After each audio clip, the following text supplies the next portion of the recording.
huge news. Silver just set a high that is a high for the last 13 years, 11 months, and 10 days. But by a couple of other measures, it has set record highs, and I'm talking the last 2,500-year all-time highs. So I'm going to show you that later. But I have always said that it's going to be monetary demand that drives silver to the moon. And we are destined for triple-digit silver, and it's probably mid-triple digits. And that demand looks like it's happening right now. Central banks appear to be remonetizing silver. So let's get into it. First, make gold great again. Big breaking. Saudi central bank buys silver. For half a century, central banks only held gold.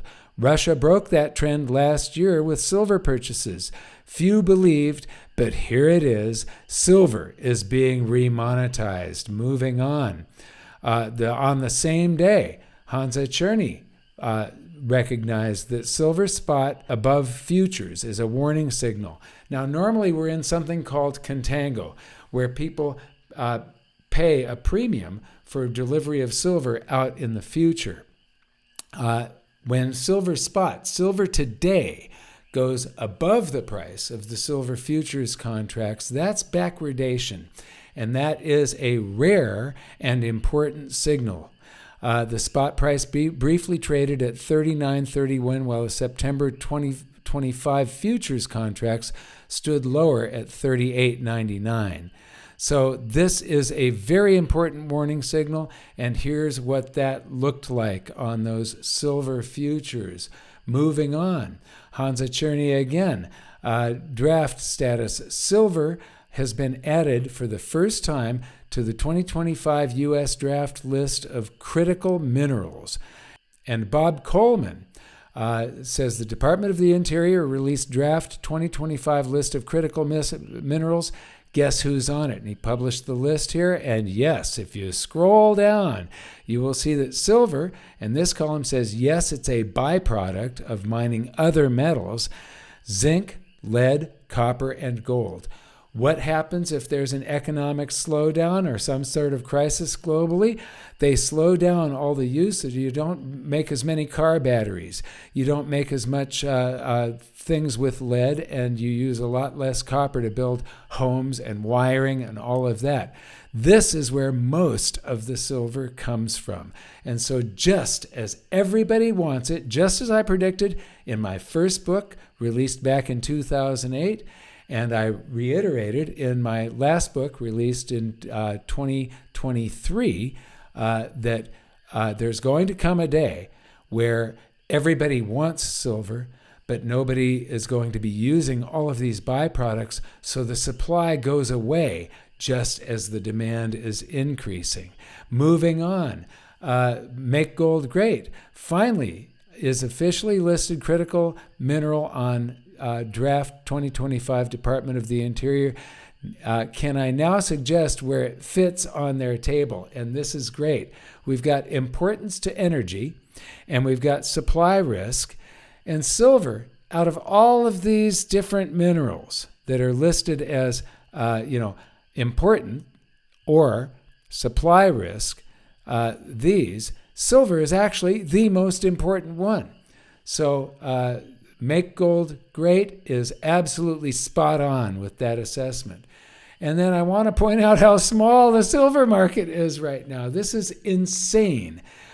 So we've got one Amazon at $2.3 trillion, the value of the company, versus all the silver ever mined throughout history at $2.1 trillion, valued less than just Amazon. Now, we now, with central bank buying, and with companies like Tesla and all of the solar companies and everybody who needs silver starting to realize that they need to lock in these lower prices. Every time silver goes down, there's going to be a big buyer coming in. Silver, I believe, now has a floor under it.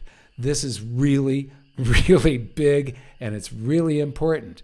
When it comes to silver deliveries, these are the contracts that are being delivered. Each one is 5,000 ounces, I believe. So the number of contracts. This is what things normally looked like. And then we had the COVID period where there were a lot of contracts being delivered. And I want to see what this looks like next month, because we're going to be seeing an enormous spike here, I believe. And I think that's just going to continue and continue and continue for quite some time. So as far as the commodities exchange goes, we already know that they run a very lean operation with basically fractional reserve. So all of the silver that has been, I was tracking this earlier in the year, all of the silver and gold flows around the world. Suddenly, this is coming back to haunt them again. There's going to be more withdrawals than there is supply coming in. And when you're running a fractional reserve scheme, you can get buried. So sorry, we've experienced force majeure. Here's some fiat instead. So what happened? Let's take a look at some of the charts here. Silver reached an intraday high, just 3 cents, 3 pennies below $40 today. This is Friday night, August 29th. You can hear all of the little coqui frogs in the background here. I've been assembling this ever since silver hit its high. I've been assembling this video to go together. So that all of these tabs. But what you can see here, the close was 39.74. The intraday high was 39.97. And so this is a look at the entire bull market of this century. And so now we just have this little area to surpass as far as fundamental, as far as technical resistance. This really isn't fundamental resistance because there is so little trading that went on there. Anybody that did buy and is still holding isn't going to let go of their silver. They're not sellers. So let's zoom up on some of this. Here is the today's close. And like I said, the intraday was 39.97. And this is 2011. And the closest day to that, there's this one day here. These are candlesticks. So a thin tail like this is intraday trading. It's not the close. So sometime during the day, 13 years, 11 months, and 10 days ago, silver traded above today's price. But if you look at the number of closes where the fat part of the candle is, the fat part intraday, openings, closes, not part of the intraday trading. What you see here is that this space is 1 month. So there's like a month's worth of trading, but you got to deduct the stuff that's below it. So this is a little over 1 month. This, when you add it together, the stuff that's above the line is only a couple of weeks, and this is a little less than a month. So you might have only 2.5 months left of trading where people bought at higher prices. Maybe one or two of them is dumb enough to say, oh, well, now I'm back up to even, so I'll sell my silver when it finally gets to the price where they bought in these areas. Now, let's take a look. This is something very interesting. So this 24, 25, so this is a quarterly chart, and what you see here is we just did a breakout on the close. We are above any of the closes back in 2011. Very interesting. I'm going to show you this in a couple of different formats so that you really get what is going on here, because this is huge. It really is huge. I have been waiting I first started buying silver in April of 23. April of 23. So I'm going to go back to that long-term chart. I'm talking about down here below $5. I believe it was $4.30 when I first started buying silver. So I have been waiting for, 22 years. That's why I'm so excited about all of these developments that are happening right now. So if we go to an annual chart, we've done another breakout. This is the close, and this is just intraday, intra-year trading during 2011. And so we have done another breakout, but I'm going to go deeper on that.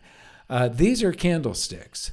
If I go to just a solid line, that data is based on the close only, so you don't get the noise. Okay, so these are candlesticks again, but today we equaled not the close, but the open of 1980. This is 1979.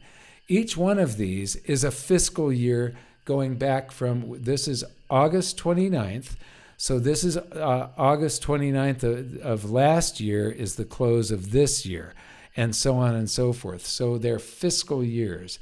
So this high here, this is 1980, but this is the close way down here at $12.50.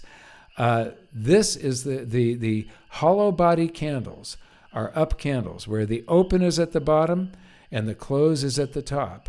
The solid candles, the open is at the top and the close is at the bottom. You can see the giant cup and handle that I identified, I don't know, it was a year or more ago now, a couple years ago.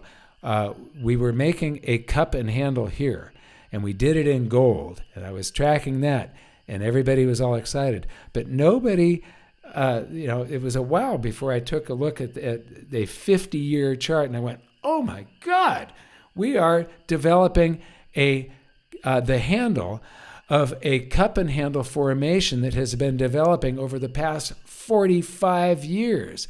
And this is suggesting silver in triple digits. And I believe that's where we're going. Now, when you do the solid line, this data is based on the close. So this is monthly data, and we've done a breakout. We are now at the highest close in history monthly. If we go to annual data, a huge breakout annually. We are now at the highest close on both the other one wasn't monthly, it was quarterly. I'm sorry. Quarterly, highest close in the last 2,500 years. Monthly, highest close in the last 2,500 years.